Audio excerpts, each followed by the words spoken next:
साथियों, स्वागत है आप सभी का एक्सेलेंट स्मार्ट क्लासेज में। आज के इस वीडियो में आप लोग पढ़ेंगे साइंस के अंतर्गत कपड़े तरह तरह के, रेसे तरह तरह के। इस लेसन से संबंधित सभी प्रश्नों का हम लोग हल करेंगे। यह सभी प्रश्न आगामी NMMSS national means cum merit scholarship scheme, जिसे हम राष्ट्रीय आय संवेधा छात्रवृत्ति योजना परीक्षा के नाम से भी जानते हैं, के लिए बहुत ही उपयोगी है। इसके अलावा ये सारे question answer railway, banking, SSC एवं सिविल सेवा जैसी परीक्षाओं के लिए भी लाभप्रद है। तो चले हम लोग पहले प्रश्न की ओर। गर्मी के मौसम में किस प्रकार के वस्त्र पहनने के लिए अनुकूल है? आंसर सूती वस्त्र, रेशमी वस्त्र। गर्मी के मौसम में सूती वस्त्र और रेशमी वस्त्र अनुकूल समझे जाते हैं। सेकंड क्वेश्चन है, जाड़े के मौसम में किस प्रकार के वस्त्र पहनने के लिए अनुकूल है? आंसर ऊनी वस्त्र। जाड़े के मौसम में ऊनी वस्त्र का प्रयोग किया जाता है। नेक्स्ट क्वेश्चन है, रेशम का सर्वप्रथम प्रयोग किस देश में हुआ? आंसर है चीन, जहां रेशम का प्रयोग 2500 ईसा पूर्व में हुआ था। नेक्स्ट है, लिनन का सर्वप्रथम प्रयोग किस देश में हुआ? आंसर मिस्र। मिस्र में लिनन का सर्वप्रथम प्रयोग 4500 ईसा पूर्व में हुआ। नेक्स्ट क्वेश्चन है, भागलपुर जो कि बिहार में स्थित है और कांजीवरम जो तमिलनाडु में स्थित है, किस प्रकार के वस्त्र के लिए प्रसिद्ध है? आंसर रेशमी वस्त्र। ये दोनों शहर रेशमी वस्त्र के लिए प्रसिद्ध है। नेक्स्ट क्वेश्चन है, संश्लेषित रेशा या कृत्रिम रेशा का उदाहरण है? Answer nylon, Dacron, terylene, polyester, terricot इत्यादि। ये सभी संश्लेषित रेशा या कृत्रिम रेशा के उदाहरण हैं।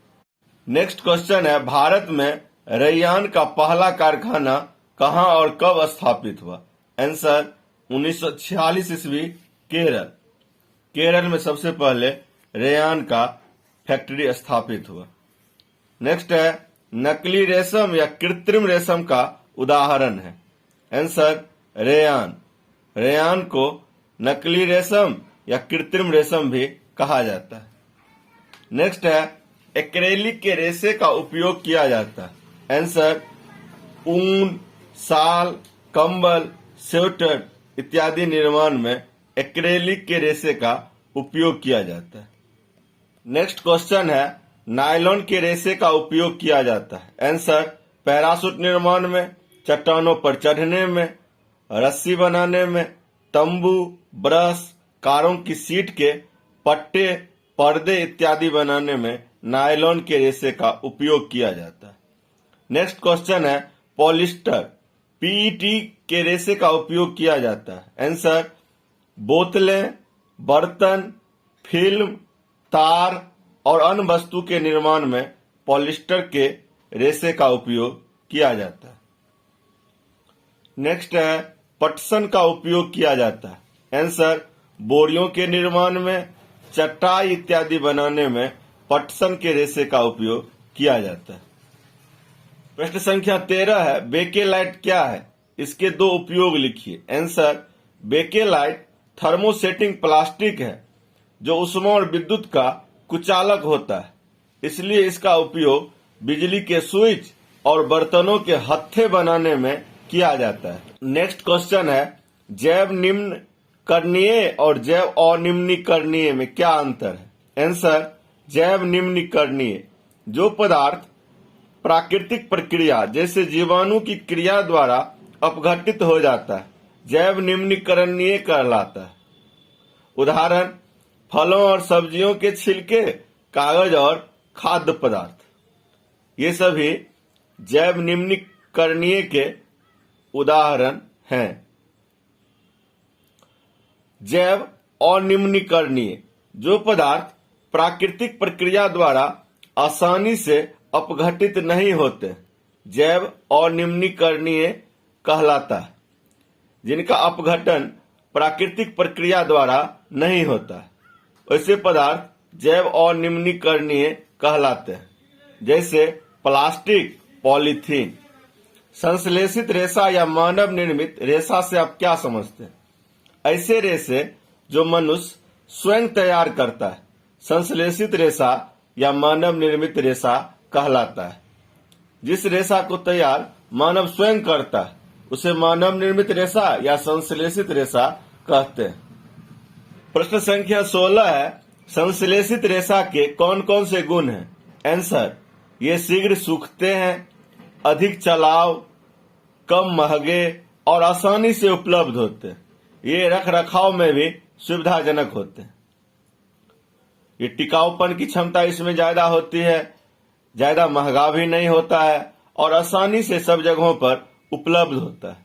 ये सब संश्लेषित रेशा के गुण हैं। नेक्स्ट क्वेश्चन है, सबसे अधिक ऊष्मा सहने की क्षमता वाले प्लास्टिक का नाम बताइए। आंसर, मेलामाइन, जिसमें सबसे अधिक ऊष्मा सहन करने की क्षमता होती है। नेक्स्ट क्वेश्चन है, एक्रिलिक से आप क्या समझते हैं? आंसर, ऐसे ऊन जो प्राकृतिक स्रोतों से न प्राप्त कर संश्लेषित किए जाते हैं उन्हें एक्रिलिक कहते हैं। इससे ऊनी वस्त्र बनाए जाते हैं। एक्रिलिक के रेशा से ऊनी वस्त्र तैयार किए जाते हैं। नेक्स्ट क्वेश्चन है, प्लास्टिक कितने प्रकार के होते हैं? आंसर, 2 प्रकार के, थर्मोप्लास्टिक और थर्मोसेटिंग प्लास्टिक।